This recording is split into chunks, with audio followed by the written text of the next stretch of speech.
తెలంగాణలో రాజకీయాల్లో ఆసక్తికరమైన చర్చ జరుగుతుంది. లోక్సభ ఫలితాల తర్వాత ఊహించని మార్పులు వస్తాయని నేతలు బహిరంగంగా చెప్పారు.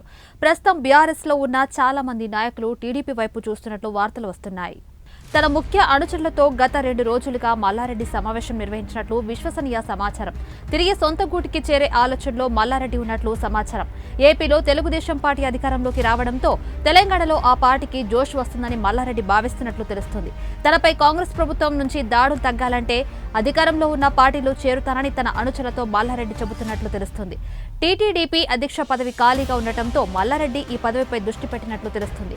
2014 వరకు మల్లారెడ్డి టీడీపీలో ఉన్న విషయం తెలిసిందే. టీడీపీలో ఎంపీగాను పనిచేశారు. ఆ తర్వాత ప్రత్యేక తెలంగాణ రాష్ట్రం ఏర్పాటుతో బీఆర్ఎస్ లో చేరి మంత్రిగా పనిచేశారు.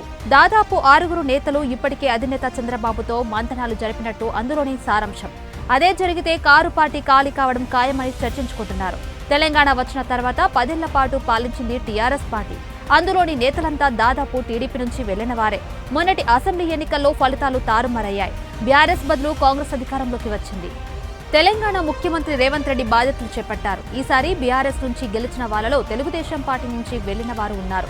ప్రస్తుతం అధికార కాంగ్రెస్ ప్రభుత్వం దూకుడును బీఆర్ఎస్లోని చాలా మంది నేతలు తట్టుకోలేకపోతున్నారు. ఈ క్రమంలో సొంత గుటికి చేరుకోవాలనే ఆలోచనలో నేతలు ఉన్నట్లు వార్తలు వస్తున్నాయి. ముఖ్యంగా మాజీ మంత్రి మల్లారెడ్డి కూడా అందులో ఉన్నట్లు సమాచారం. తెలంగాణ కొత్త ప్రభుత్వం ఏర్పడిన తర్వాత మల్లారెడ్డి ఆగడాలు బయటకు వచ్చాయి. ల్యాండ్ కబ్జాలు, కాలేజీలో విద్యార్థుల దండాలు వంటి ఘటనలతో ఆయన కొంత బేజారు అయినట్టు తెలుస్తుంది.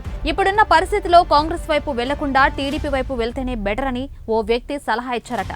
ఈ క్రమంలో చంద్రబాబుతో ఆయన మంతనాలు చేసినట్టు తెలుస్తుంది. అదే జరిగితే తెలంగాణలో టీడీపీకి పూర్వ వైభవం రావడం ఖాయమన్నారు. గతంలో చాలాసార్లు టీడీపీ అధినేత చంద్రబాబు నాయుడు పిలుపునిచ్చారు. తమ పార్టీ నుంచి వెళ్లిన నేతలు తిరిగి రావాలని విజ్ఞప్తి చేశారు. చివరకు పలువురు నేతలకు టీడీపీ వైపు మొగ్గు చూపుతున్నట్లు తెలుస్తుంది. ఈ ప్రచారం గురించి మాజీ మంత్రి మల్లారెడ్డి ఏమంటారో చూడాలి మరి.